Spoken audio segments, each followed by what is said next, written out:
Ketika PT UN mengetuk palu seperti itu, apakah itu hanya mungkin terjadi karena Pak Jokowi sudah tidak lagi berkuasa? Bisa saja di sini kan tangan dia sudah tidak menjangkau lagi, misalnya PT UN Jakarta. Suara dia sudah tidak sampai di sana lagi.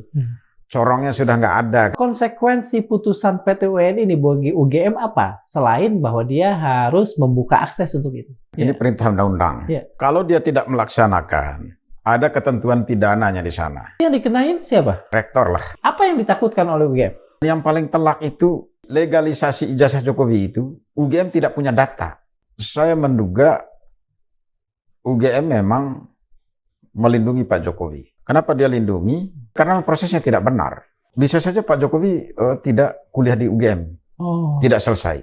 Akan ada banyak episode-episode hukum lain yang berkaitan dengan ijazah ini. Iya, dengan adanya putusan KIP ini yang dikuat oleh PT UN ini, PT UN Jakarta ini ya, itu kan membuka ruang bagi siapapun untuk melihat ijazah Jokowi.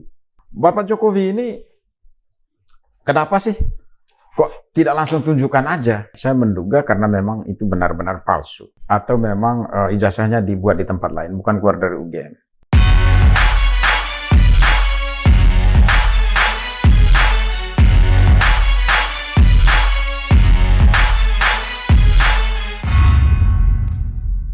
Bismillahirrahmanirrahim. Assalamualaikum warahmatullahi wabarakatuh. Sobat Madilog, begitu Majelis Hakim Pengadilan Tata Usaha Negara pada 30 Juli lalu mengetuk palu putusan, maka runtuhlah pula semua argumentasi, semua keyakinan yang sekian lama dengan kukuh dipegang oleh Universitas Gadjah Mada bahwa transkrip nilai, salinan ijazah, dan beberapa dokumen yang lain merupakan informasi tertutup. Dengan jelas, PT UN menguatkan putusan Komisi Informasi Pusat yang menyatakan sebagian besar dokumen akademik yang dimiliki oleh Presiden ke-7 kita, Joko Widodo, adalah dokumen terbuka yang bisa diakses oleh publik. Ini adalah untuk pertama kalinya pintu hukum menuju pengujian dokumen-dokumen itu terbuka lebih lebar lagi. Tetapi karena persoalan ini sudah menyita waktu kita sekian lama, kita ingin tahu apakah yang dibuka lebih luas oleh PT UN ini. Apakah ini kemudian akan membuat persoalan ijazah Pak Jokowi menjadi terang benderang sehingga publik bisa menentukan gelap dan terangnya? Untuk itu, pada Madilog kali ini kami mengundang langsung Dr. Siprianus Edy Hardung. Beliau adalah penasehat hukum Bon Jovi, pihak yang meminta agar semua dokumen ini menjadi bisa diakses publik. Terima kasih, Bang Edy. Terima kasih. Sebut begitu aja ya, iya, terima Bang kasih. Edy ya. Selamat sore ya. Selamat bertemu aja. Iya, selamat bertemu. Bang, sebetulnya apa yang terpenting dari putusan PT UN ini? Apakah signifikansinya bagi kasus yang sampai sekarang masih terus bergulir ini? Kasus ijazah Pak Jokowi. Ya, terima kasih. Jadi putusan PT UN ini sebenarnya menguatkan ya, menguatkan putusan Majelis Hakim Komisi Informasi Publik. Ya. Itu sudah diputuskan dalam nomor perkara 055 ya, tahun 2025 yang diputus pada 10 Maret tahun 2026. Jadi apa sih isi putusannya? Isi putusannya yang pertama adalah bahwa ijazah Jokowi dan dokumen-dokumen terkait lainnya seperti kartu hasil studi, kartu rencana studi, skripsi, dan legalisasi ijazah Jokowi ketika beliau maju sebagai pejabat publik, itu merupakan informasi publik. Ya, putusan PT UN ini dia sebenarnya tidak terlalu panjang dia pertimbangan hukumnya. Pertimbangan hukumnya intinya apa? Apa yang sudah diputuskan oleh Majelis Hakim KIP itu ya kita afirmasi aja. Kami tidak perlu pertimbangkan lagi. Itu sudah sempurna menurut Majelis Hakim Pengadilan Tata Usaha Negara Jakarta. Dia hanya mengamini.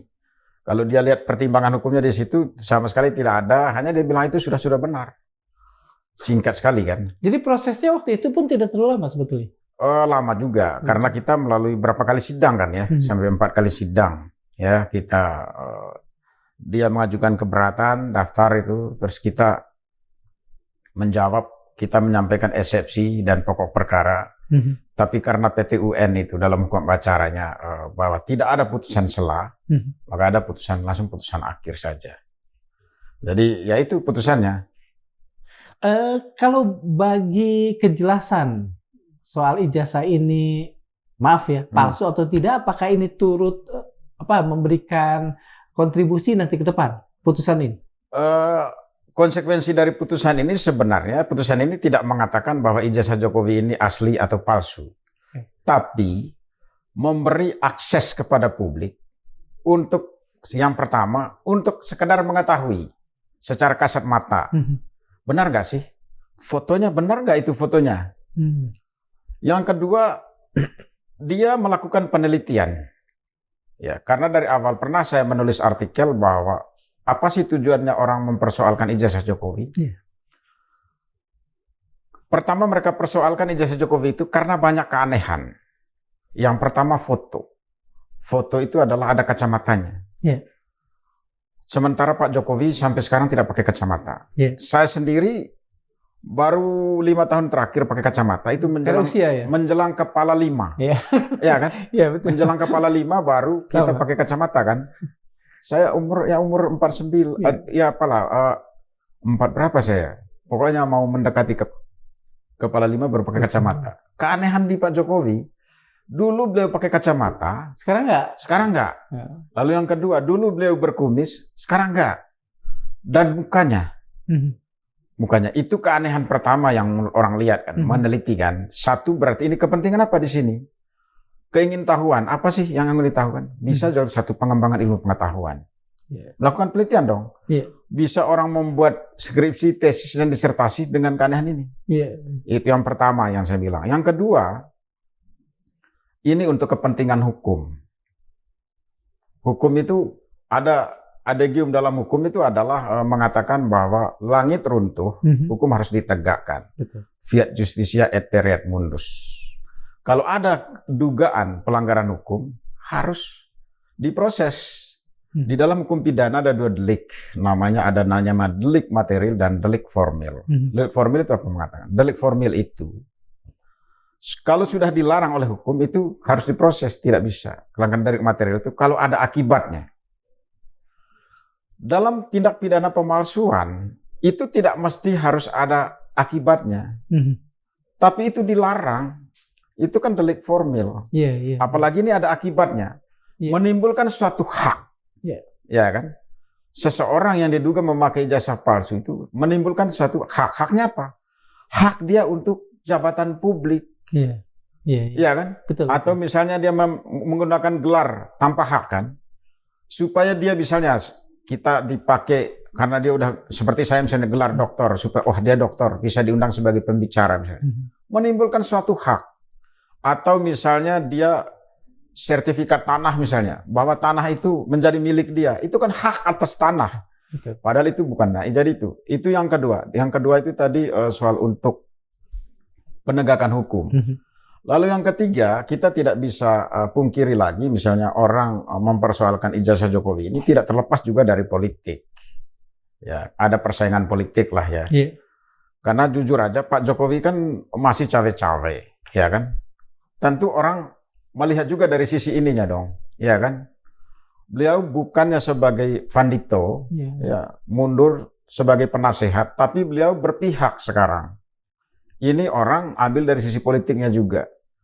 Ya, itu menurut saya tujuan-tujuan itulah kenapa sampai orang mempersoalkan ijazahnya, dugaan ijazahnya. Pertama tadi didasari oleh keanehan kan, orang ingin meneliti, mengembangkan ilmu pengetahuan, dan itu yang mungkin dilakukan oleh Roy dan Latifa kan, mengembangkan ilmu pengetahuan. Yang kedua juga untuk menegakkan hukum dong, ya kan? Tidak boleh Dan kebetulan saya mengajar salah satu mata kuliah yaitu di pasca sarjana, yaitu tindak pidana dalam perekonomian. Salah satu bentuk tindak pidana dalam perekonomian yang merusak perekonomian itu adalah orang menggunakan surat palsu, akta palsu, RUPS palsu, tanda tangan palsu itu, akta notaris palsu. Itu kejahatan-kejahatan yang membuat suatu perusahaan itu runtuh, ambil semua sahamnya dengan pemalsuan kecil saja. Nah, jadi tindak pidana pemalsuan ini tidak boleh dianggap enteng. Di dalam KUHP yang lama itu diatur di pasal 263, ya, 263, 264, 266. Tapi orang sering pakai 263 dan 266. 263 itu pemalsuan surat, 266 itu pemalsuan akte.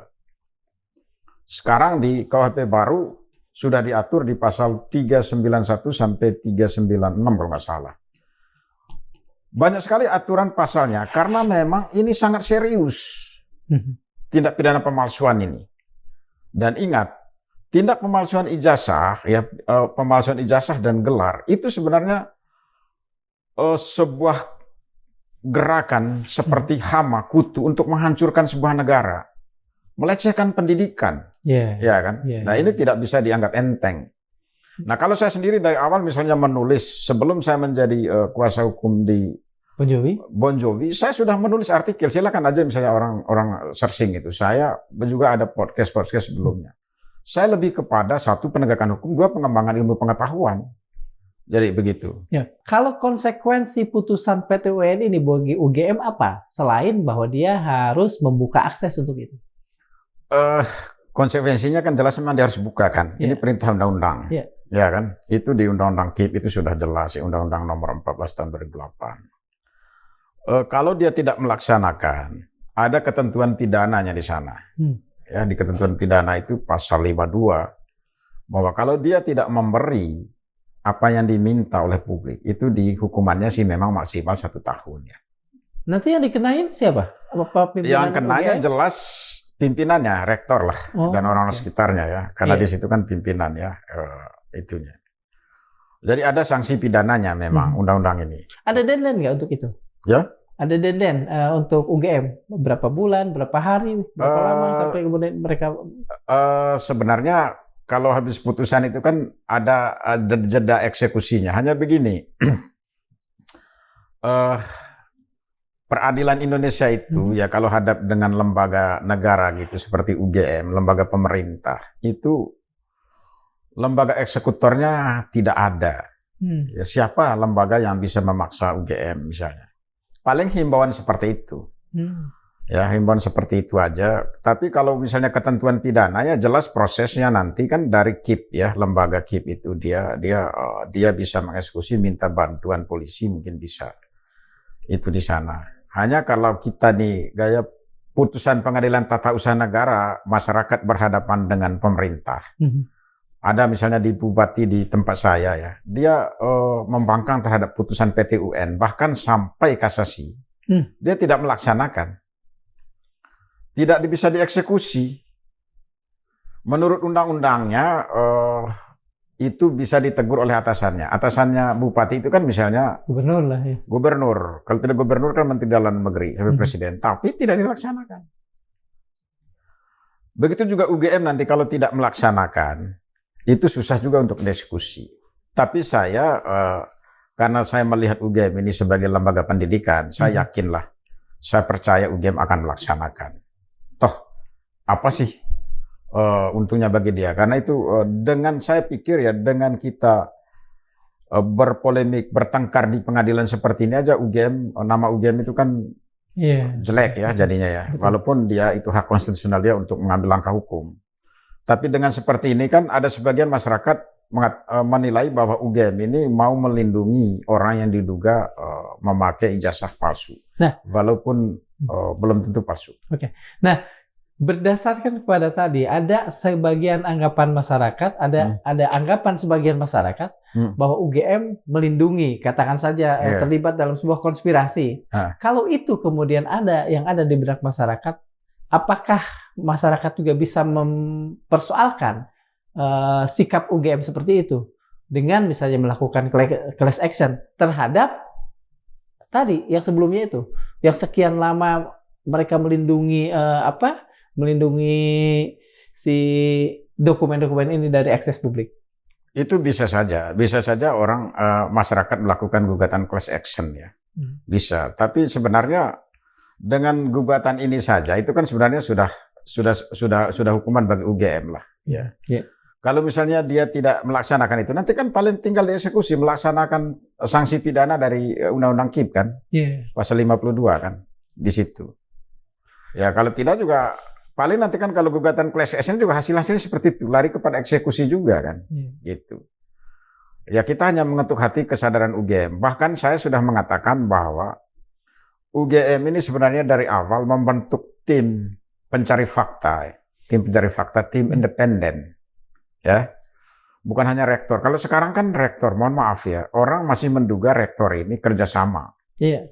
Ya mohon maaf ya Bu Rektor, ya ini saya juga alumnus UGM. Saya juga ikut menduga jadinya kan. Kalau beliau seperti UI membentuk tim pencari fakta, tim independen seperti kasusnya Pak Bahlil, ya itu clear kan, orang percaya. Nah, apalagi sekarang rektor ya Bu Rektor dan terakhir itu Pak Dekan selalu speak up ya, tapi speak up tidak menunjukkan, misalnya ijazah dia itu asli tidak ditunjukkan. Ya, hanya ada sekian pembandingnya, ya percuma. Kan sudah ada presiden baik kan, yang dilakukan misalnya di Amerika Serikat oleh Obama kan, Barack Obama. Betul. Ketika beliau diragukan bahwa beliau bukan warga Amerika Serikat, karena itu beliau tidak layak untuk maju sebagai calon presiden Amerika. Beliau langsung tunjukkan akte kelahirannya ke publik. Bahwa beliau itu kelahiran Honolulu kan. Jadi dia datang dengan bukti. Dia datang bukti kan, tunjukkan. Ya, jadi pembuktian ijazah itu seperti salah satu kuasa hukumnya Dr. Tifa mengatakan itu pembuktian mata, bukan pembuktian orasi oral begitu. Ya, harus tunjukkan bahwa ini loh. Atau terakhirlah di sini kan Arsul Sani kan, Pak Arsul Sani. Dia langsung tunjukkan ijazah dan skripsi disertasi semua kan. Selesai itu barang. Dan terakhir yang dilakukan tidak berpekan-pekan, tidak bertahun-tahun. Tidak bertahun-tahun kan. Langsung tunjukkan, silakan teliti. Kalau saya salah, saya penjara. Atau kampus saya yang salah, kan ikut bertanggung jawab semuanya. Nah, Bapak Jokowi ini kenapa sih kok tidak langsung tunjukkan aja? Ini loh, misalnya, oke, foto saya kalian ragukan. Dulu memang saya begini loh, silakan teliti. Dr. Tifa ya sudah meneliti wajahnya itu, ya 90% itu kan tidak mirip, ya kan, dan yang ditulis oleh buku Jokowi White Paper itu kan, nah itu yang dilakukan. Makanya saya bilang waktu setelah selesai putusan KIP itu, oke lah, karena selama ini UGM mengatakan bahwa ini data pribadi yang dilindungi oleh Undang-Undang Perlindungan Data Pribadi. Padahal sudah ada di dalam Undang-Undang KIP pasal 18 itu ya, pasal 18 ayat 2 huruf B mengatakan bahwa terkait dokumen yang berhubungan dengan jabatan publik itu adalah informasi publik terbuka. Nah, saya mengatakan dengan adanya putusan KIP ini, udahlah Pak Jokowi langsung tunjukin aja, datang ke Polda. Pak, ini putusan KIP mengatakan bukan ijazah bukan dokumen pribadi ini Pak. Ini harus diberi ke publik. Tunjukin aja, beliau gelar konferensi pers atau minta dengan hormat Bapak Kapolda dan semuanya. Apa yang terlintas di kepala Bang Edi ketika Pak Jokowi sampai hari ini tidak melakukan itu? Ada banyak ya, ada banyak. Kita kan tidak bisa melihat tunggal ya itu ya. Bisa saja saya menduga, ini dugaan ya, saya menduga karena memang itu benar-benar palsu. Saya menduga, mohon maaf Pak Jokowi, saya menduga ya. Itu benar palsu ya. Atau memang ijazahnya dibuat di tempat lain, bukan keluar dari UGM, sehingga tidak ditunjukkan. Lalu yang kedua, bisa saja beliau bermain politik. Apa untungnya? Ya bisa saja dengan ini nama beliau kan tenar kan. Karena terus jadi headline. Iya, jadi headline kan. Ini kita tidak tahu ya. Ini kan orang mereka-reka sekarang. Ada apa sih sebenarnya Pak Jokowi ini? Karena kalau asli, tunjukin aja Pak. Saya tidak sependapat dengan kuasa hukumnya bahwa kalau ditunjukkan akan jadi rame masyarakat apa. Oh enggak lah, enggak mungkin. Enggak mungkin. Kalau misalnya ditunjukkan, saya paling depan juga membela Pak Jokowi. Dia udah tunjukin kok. Ngapain lagi kan gitu kan. Dan kita semua tahu nanti dengan kasat mata, dengan ini teliti laboratorium. Nah, dan saya sudah usulkan dalam artikel saya juga terdahulu mengatakan bahwa mohon maaf, mungkin perlu second opinion ya, ahli forensik, digital forensik. Bukannya saya tidak percaya Polri, tapi supaya benar-benar justru mengangkat nama Polri juga, gitu kan? Kita tidak percaya, bukan mengatakan bahwa Polri itu salah, tapi ini secondnya, second opinion bahwa ada tim forensik yang lain periksa itu, dan itu harus dilakukan. Karena kan untuk kesehatan anak aja kita melakukan itu, second opinion dua dokter gitu. Iya, misalnya kita dijadiin tersangka, Polri mendatangkan ahli, tersangka juga bisa mendatangkan ahli second, dan itu putusan MK. Kenapa misalnya dalam meneliti ijazah Pak Jokowi tidak undang tim yang independen, tim di luar Polri? Ya, dengan tanpa mengurangi rasa hormat saya kepada Kapolri dan jajarannya, mohon maaf, karena memang Kapolri juga dicurigai kan, bagian dari Pak Jokowi. Ya ini hanya dugaan, kita kan belum tahu ya, belum tentu juga seperti itu, tapi dugaan. Untuk menepis dugaan ini, Pak Kapolri dan jajarannya, udahlah, saya berikan kepada tim independen, supaya kalian percaya bahwa kita Polri ini benar-benar kerja loh, benar-benar profesional, bahwa memang ijazah Pak Jokowi itu asli adanya. Gitu. Kalau hal itu tidak dilakukan, bukankah sampai sekarang masyarakat tetap memelihara kecurigaan itu? Dan itu sebetulnya sebuah kerugian yang telak buat Polri, buat Pak Jokowi juga kan? Saya pikir seperti itu ya. Orang masyarakat akan terus curiga. Dan saya juga menulis opini bahwa Polri sebenarnya dalam menangani kasus ijazah Jokowi ini tidak independen. Apa cirinya? Ada ahli Kapolri yang selalu berada di pihak Pak Jokowi ketika tampil di media. Misalnya Pak Arianto Sutadi, ya betul. Beliau kan ahli Kapolri kan? Iya. Terus dari Rampai Nusantara, Bang siapa itu satu itu? Beliau kan ahli Kapolri juga, staf ahli Kapolri. Tapi mereka selalu tampil membela ijazah Pak Jokowi. Dari sini saja saya menilai tidak independen.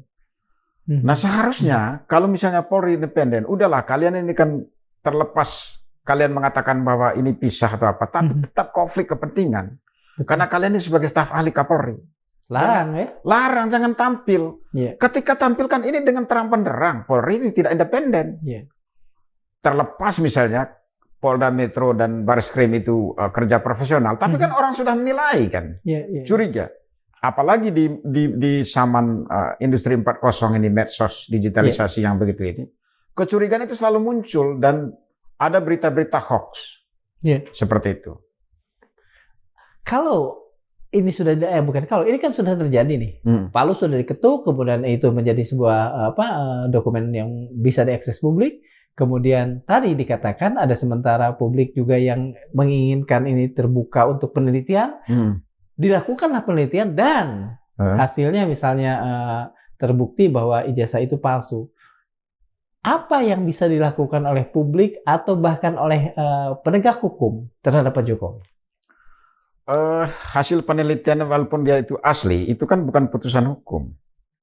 Belum bisa dikatakan bahwa ijazah Pak Jokowi itu palsu. Ya kan? Itu hanya sebagai bukti untuk diajukan ke pengadilan atau dilaporkan ke polisi bahwa ijazah ini diduga palsu. Diduga loh. Diduga. Ini hasil penelitiannya. Nanti dari hasil itu, Polri uji lagi di laboratorium forensik kan. Nah, seperti tadi kita usul, undang tim independen. Gitu. Jadi hasil penelitian itu saya ulangi lagi. Walaupun hasil penelitian mengatakan bahwa itu asli atau palsu, tidak bisa dikatakan langsung kesimpulan bahwa ijazah Pak Jokowi asli, ijazah Pak Jokowi palsu. Harus ada keputusan hukum. Gitu. Keputusan hukum itu harus ada keputusan hukum yang berkekuatan hukum tetap ingkrah bahwa memang ijazah ini palsu. Tapi harus diproses secara pidana. Gitu. Nah, misalnya sekarang Dr. Tifa sama Roy Suryo. Itu kan substansi perkara ini kan bukan pembuktian ijazah Pak Jokowi. Ini kan pencemaran nama baik. Kasusnya ya. Kasusnya kan. Nah, walaupun nanti ditunjukkan gitu loh. Pak Jokowi datang harus membuktikan bahwa ini loh ijazah saya. Ini loh ijazah saya asli kan. Tapi hakim tidak bisa mengatakan, menyimpulkan, ini ijazah Pak Jokowi ini asli, kamu yang salah ini kan gini. Enggak, karena untuk menunjukkan aslinya itu harus melalui penelitian lagi, melalui ada putusan pengadilan bahwa itu memang asli ijazahnya. Artinya pengadilannya khusus untuk persoalan itu? Khusus itu. Okay. Yang idealnya kan kemarin itu laporan dari aktivis itu dan ulama itu yang di Bareskrim itu kan. Ya, itu Pak Rizal itu ya? Pak Rizal itu. Nah, tapi dengan adanya putusan PT UN ini, itu kan orang nanti akan kembali melaporkan ke Bareskrim, ke Polri lah. Polri lah yang paling yang berwenang untuk kasus ini kan tidak pidana umum. Yang berwenang kan hanya Polri. Yeah. Mereka lah yang memproses atas laporan masyarakat ini. Dari situlah nanti untuk menguji ijazah Pak Jokowi ini asli atau tidak. Artinya sebetulnya akan ada banyak episode-episode hukum lain yang berkaitan dengan ijazah ini. Iya, dengan adanya putusan KIP ini yang dikuat oleh PT UN ini, PT UN Jakarta ini ya. Itu kan membuka ruang bagi siapapun untuk melihat ijazah Jokowi, ijazahnya Pak Jokowi, untuk melihat. Oke, kalau saya tadi kembali kepada apa yang Bang Edi katakan, bahwa ada kemungkinan Pak Jokowi melakukan ini, tidak segera membuka itu agar dia bisa membeli waktu setiap hari namanya ada pada headline. Artinya, sampai beberapa tahun ke depan kan tetap tuh akan ada pembicaraan ini. Tapi, bukankah sisi negatifnya lebih besar daripada keuntungan publikasi atau publisitas yang didapat oleh Pak Jokowi? Sebenarnya iya, itu kan orang duga ya, orang dari perspektif cara berpikir aja sih. Ya. Belum tentu juga Pak Jokowi seperti itu kan. Tapi kan orang menduga itu, kenapa sih seperti itu? Kalau saya melihatnya kan lebih banyak ruginya. Dan beliau sendiri kan sebagaimana terungkap dalam dakwaan jaksa terhadap Dr. Tifa, bahwa beliau merasa direndahkan, serendah-rendahnya. Iya, betul. Serendah-rendahnya. Saya tidak tahu apakah kalimat itu juga sebagai suatu taktik juga untuk mencari simpati publik kan, play victim kan. Wah, kasihan orang yang berjasa 2 periode gubernur direndahkan sehina-hinanya. Ya. Apakah itu benar-benar dari hati atau memang itu kita tidak tahu itu politis atau gimana kan. Tapi kalau saya melihatnya, kadang saya sendiri merenung, aduh kasihan ya. Indonesia, kasihan Indonesia loh. Iya. Presiden 2 periode dibully terus. Setiap kita buka media sosial selalu muncul ya pembulian terhadap Pak Jokowi. Makanya saya bilang, aduh Pak Jokowi, tunjukin saja ijazahnya itu Pak. Dengan adanya putusan PT UN ini, udahlah.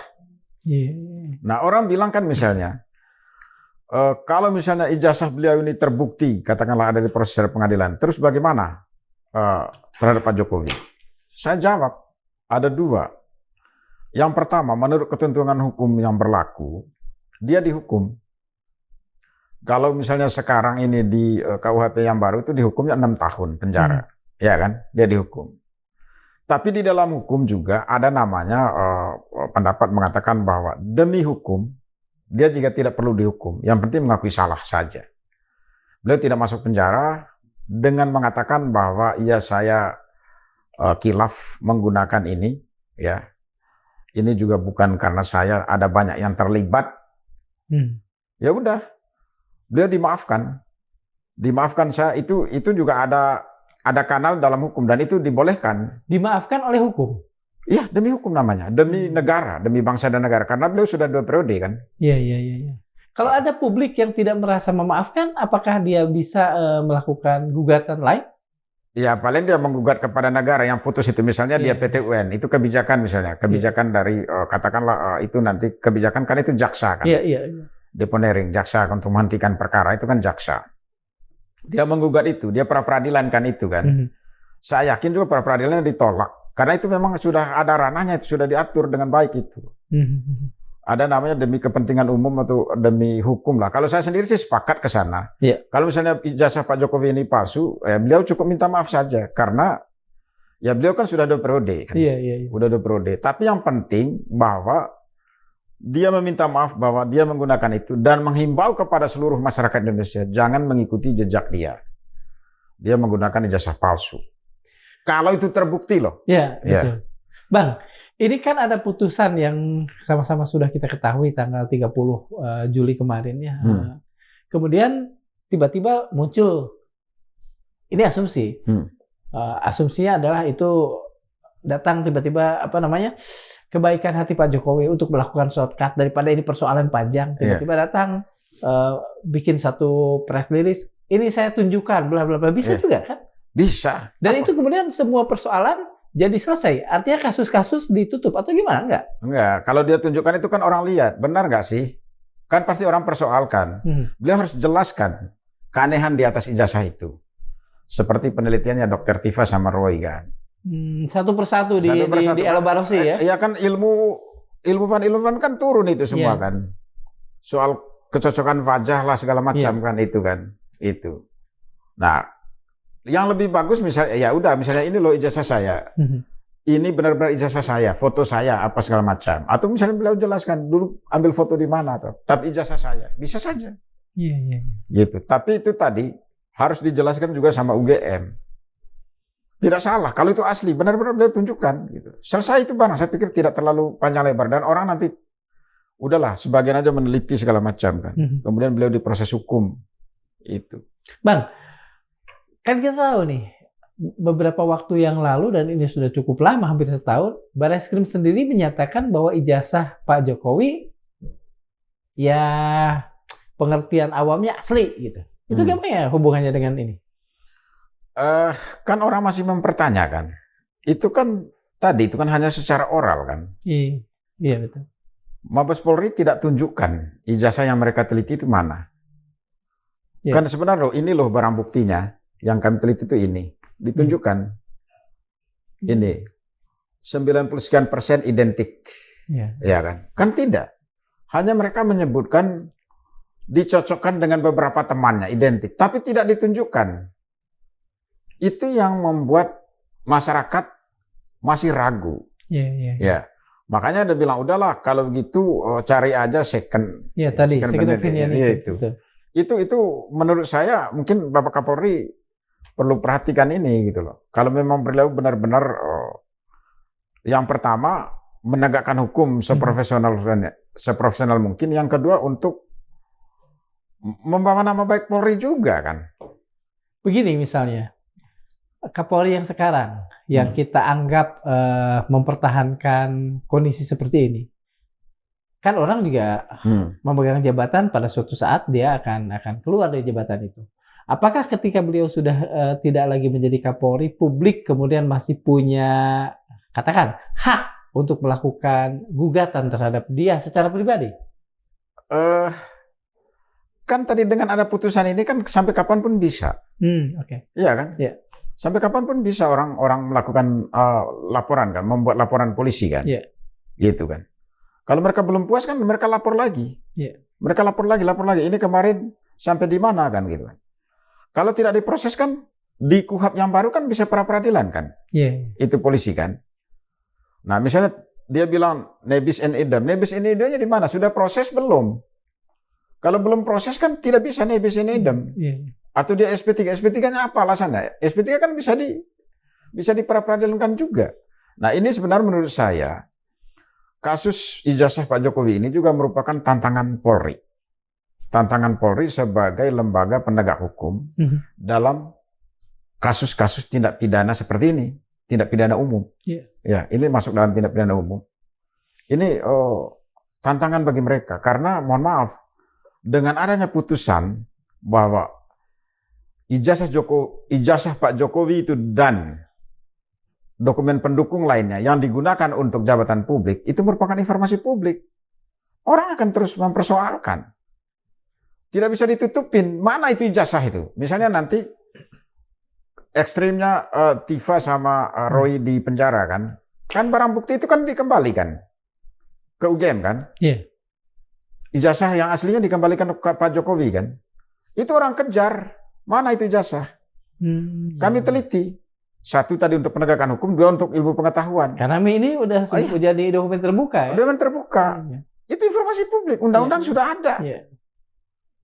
Bang, mengapa sebetulnya Ini saya bertanya, barangkali Abang punya punya dugaan, mengapa sebetulnya UGM begitu berkeras kemarin-kemarin menutup ini semua? Apa yang ditakutkan oleh UGM? Saya tidak tahu ya, tapi ada beberapa dugaan juga kan. Kita tidak perlu satu perspektif aja melihatnya. Yang pertama, saya menduga UGM memang melindungi Pak Jokowi. Saya menduga.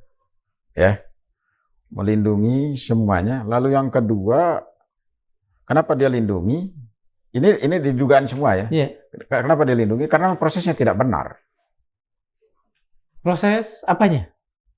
Bisa saja Pak Jokowi tidak kuliah di UGM, tidak selesai. Apa tanda-tandanya? Satu misalnya, ya, catatan KKN-nya, terus dugaan skripsinya, ya kan? Walaupun itu di bawah penguasaan Polda Metro. Yeah. Dan yang paling telak itu adalah legalisasi ijazah Jokowi itu, UGM tidak punya data, ya kan? Yeah. Seharusnya kan punya data. Beliau minta legalisasi ijazahnya untuk kepentingan, untuk jabatan publik, Wali Kota Solo, Gubernur DKI dan Presiden RI. Itu harus ada datanya. Tidak adanya data ini sepertinya semacam terkonfirmasi ketidakbenarannya ketika keluar data dari KPU soal ijazah Jokowi yang dilegalisir itu. Tidak ada tempusnya, tidak ada tanggalnya, tidak ada bulannya, dan tidak ada tahunnya. Akhirnya kan, benar saja kalau UGM tidak punya data. Karena itunya tempusnya aja dikosongkan. Kosongkan, kenapa? Ya kan? Kok dikosongkan? Kemudian kita tanya KPU, ada nggak verifikasi faktual atas ijazah yang dilegalisir ini? Tanya ke UGM. Yang tidak ada tempusnya tadi, tanya, benar nggak ini ijazahnya? KPU tidak tanya. Tidak melakukan itu? Tidak melakukan itu. Makanya kami menduga KPU juga ikut dalam kong-kali-kong dalam permainan ini. Tapi semua ini dugaan, bukan berdua. Jadi itu, kok bisa? Nah itu yang kami, ini jangan-jangan memang UGM ini bagian dari persekongkolan. Kok bisa seperti ini? Dan yang paling telak itu adalah, orang melihat semua itu adalah pengakuan Pak Kasmujo. Ya, yang diaku sebagai dosen pembimbing itu kan? Pak Jokowi dalam pidatonya memanggil Pak Kasmujo berdiri di depan. Di situ ada duduk Pak Pratikno. Bahwa Pak Jokowi itu, dia mengklaim bahwa Pak Jokowi itu adalah pembimbing skripsi. Pak Kasmujo itu adalah pembimbing skripsinya. Bolak-balik berapa kali kan? Gara-gara beliaulah skripsinya bolak-balik, dan gara-gara beliau juga lah dia sampai lulus dari jurusan teknologi kayu. Kemudian ketika dikonfirmasi kepada Pak Kasmujo, beliau bukan pembimbingnya, baik skripsi maupun akademik. Nah, ini dugaan kita kan semakin menjadi-jadi kan. Kok bisa sih gitu? UGM kenapa? Itu yang pertama, dugaannya UGM itu berada dalam persekongkolan. Ya. Yang kedua, ya mungkin ini dugaan kecil aja sih, karena saya tidak mau mengatakan bahwa UGM itu bodoh. UGM itu tidak membaca Undang-Undang Keterbukaan Informasi Publik. Karena di situ mengatakan bahwa ijazah dan dokumen terkait yang digunakan untuk kepentingan publik, itu informasi publik, tidak boleh ditutupi. Nah, kenapa UGM itu lakukan? Apakah dia tidak baca? Di sidang di KIP itu pun masih dia ngotot. Masih dia ngotot. Sehingga dugaan saya bahwa dia tidak membaca itu sebenarnya terbantahkan karena dia ngotot gitu loh. Kita tunjukin ini loh. Masih dia ngotot kan. Ya lebih kepada dugaan persekongkolan. Tadi Abang mengatakan bahwa ada catatan soal KKN yang patut dipertanyakan. Apa itu? Yang lain kan tadi legalisasi udah dielaborasi, kemudian yang lain, tapi KKN itu belum. KKN itu UGM tidak punya catatan. Hanya ada nilainya saja. Desanya nggak ada. Tidak tertulis desanya. Desanya tidak tertulis. Waktunya? Waktu eksak ya, bukan tahun. Iya, mereka tidak punya data itu. Ya, tidak punya data itu. Dan menurut Abang itu tidak mungkin kan? Itu tidak mungkin dong. Iya. UGM harus ada, masa nggak ada. Iya. Sekelas UGM gitu loh. Iya. Masa nggak ada datanya? Data itu. Oke lah, kalau mahasiswanya sudah lupa kan, UGM kan punya data kan. Iya, betul. Lalu saya hafal desa saya kan, desa Serikayangan itu, Kabupaten Kulon Progo kan, tempat saya KKN. Saya masih ingat juga tuh. Iya, Di Garut. Iya. Akhirnya kan foto-foto kita KKN kan ada, kita simpan kan ya. Betul. Saya pikir kampus juga harus Nah, soal foto ini, adakah satu saja foto yang menunjukkan bahwa Pak Jokowi sedang ber-KKN? Kami tidak melihat, tidak ditunjukkan di sidang dikip. Kan itu kami minta, nggak ditunjukkan sama UGM. Karena memang mereka mengakui tidak punya datanya. Atau mungkin dulu mereka ada tapi mereka meremehkan, ini nggak penting lah.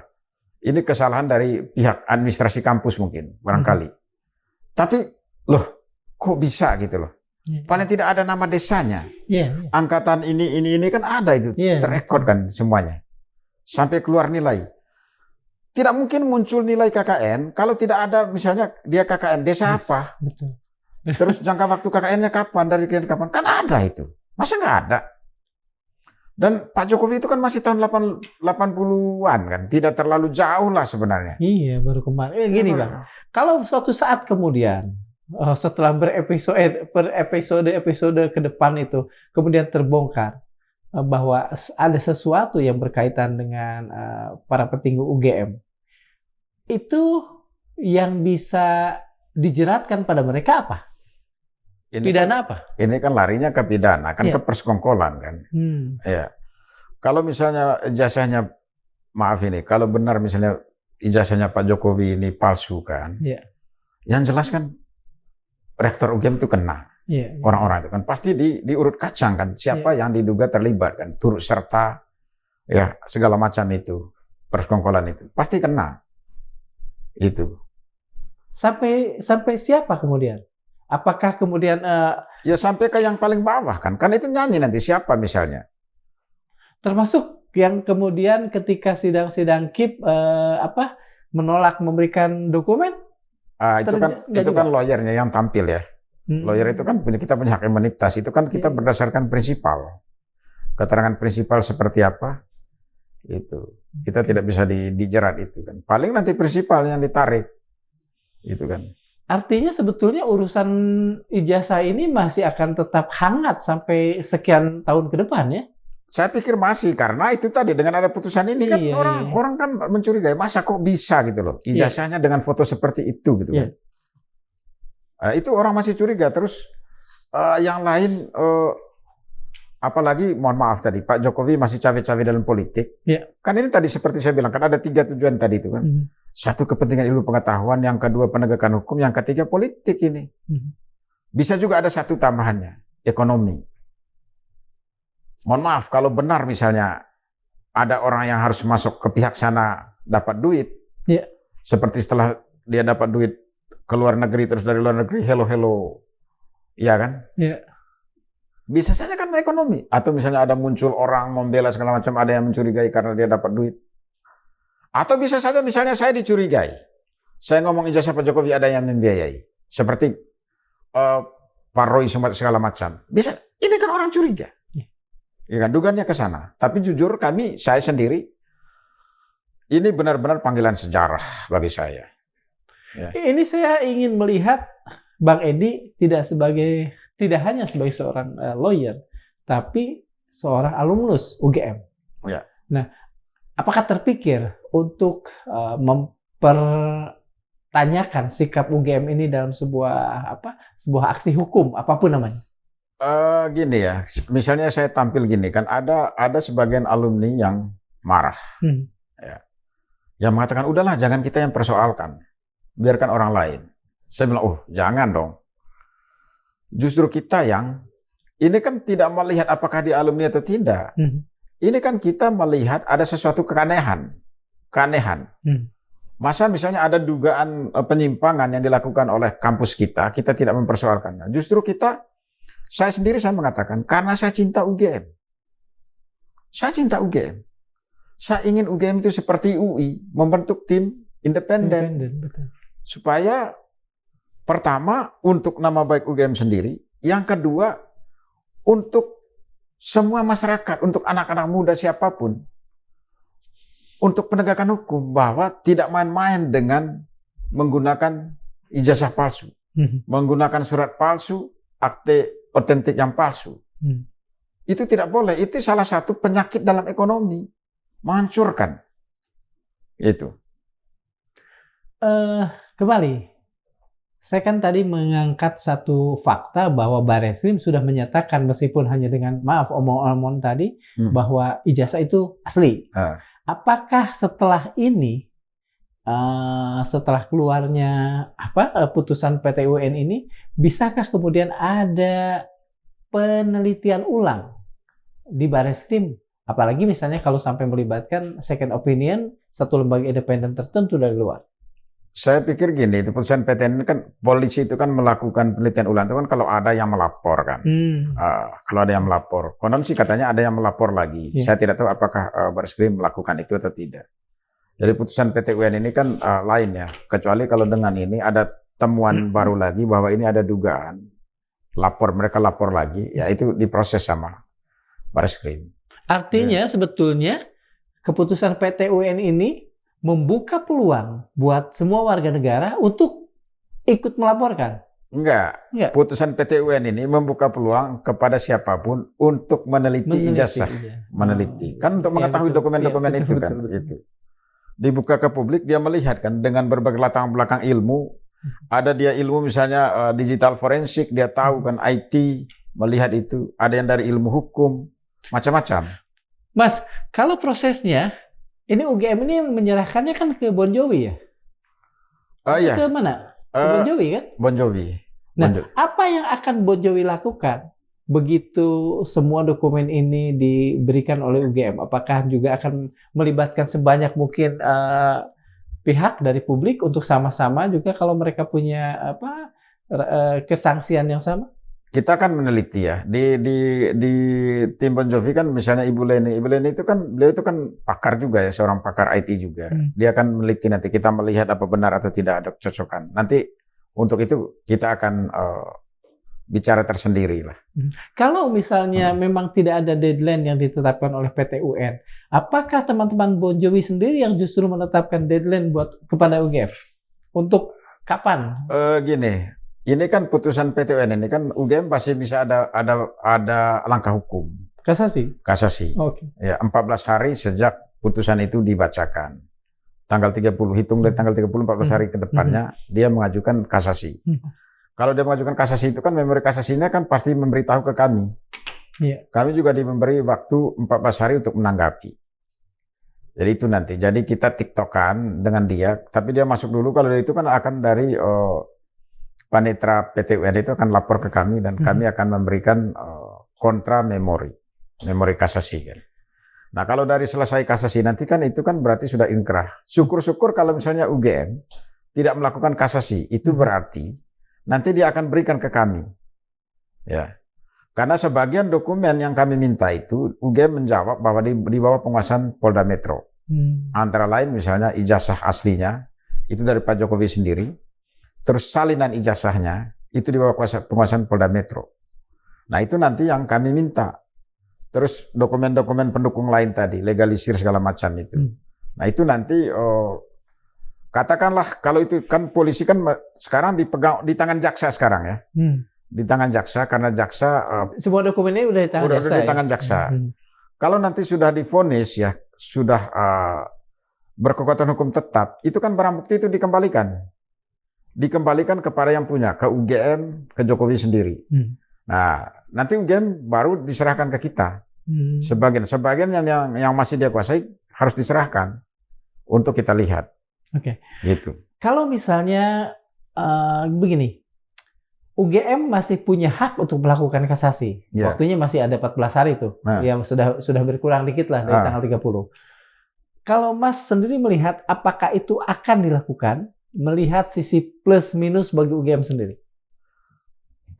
Saya tidak tahu ya, karena kita kan dia juga punya lawyer ya, dia punya pandangan sendiri ya. Kalau saya melihatnya sebagai lawyer, karena lihat dari pertimbangan Majelis Hukum Hakim KIP yang dikuatkan oleh Majelis Pengadilan Tata Usaha Negara Jakarta, saya pikir lebih baik dia tidak usah mengajukan.